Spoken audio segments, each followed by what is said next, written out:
The final thing in this module that I wanted to show you is how to create or import a structure. And the reason that you would want to do that is, again, looking at arbitrary variable accesses and names makes the disassembly a little bit harder to read, where if we actually had good names and good data structures, again, understanding the key data along with the code makes the task of reverse engineering that much easier.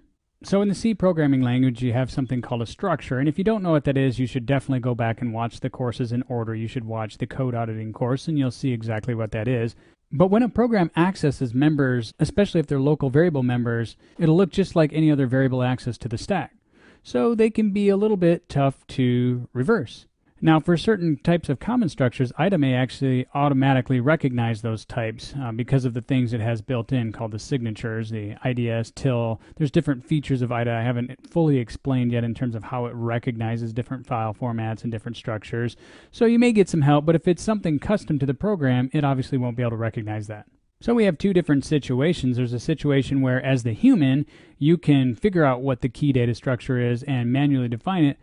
Or oftentimes, even if you don't have the C code for a particular program that you're trying to reverse engineer, you might have access to the header file, and you might be able to just import that header file into the IDB, and that'll create the structure in IDA for you, which you can then use to overlay on the variable data. Let me show you how to do that. So in the beginning, we had a program that looked something like this, and our variables were var underscore 98 or var underscore 94, and again, this example, the header file, and the solution, they're all included in a zip package. So I'm not going to go through this completely. I want to save some of the work for you, but I want to go through enough so that you can understand how to import the key data structure and overlay it on the variables. In this case, we're assuming that we know what the key data structure is. We either have a header file or we can create one.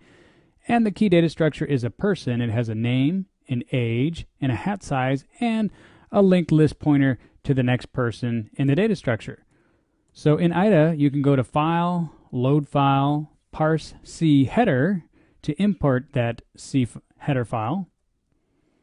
Then we go into the Structures window and we do Add Structure. We find the person structure and hit OK.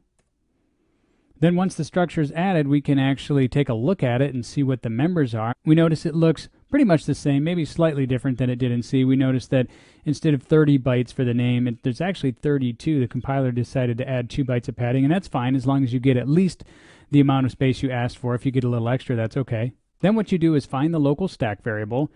In this case, this var b8 or 94, whatever it was. Double click on it. That takes you to the stack view. Once you're in the stack view, you can go Edit, Struct var, and it'll ask you, are you sure you want to overlay this? And it'll change this var b8 or whatever it is. It'll collapse all of that space right down into the space of a person. So you apply the struct var, and then you can rename that struct var so that instead of just being called var underscore b8, it actually has the name Jared or whatever the person name is. And then you'll see that the Jared.age is so much easier to read than just var underscore whatever. In this module, we learned to translate x86 assembly back to the original C code and vice versa to round out our understanding of code. I also assigned a primary lab2.exe as the homework and a number of other smaller examples to help you practice reverse engineering. Finally, we looked at structures and we saw that how understanding the key data element can really reduce the time it takes to understand the code. Next up, we'll look at a number of topics, including something pretty cool, binary patching.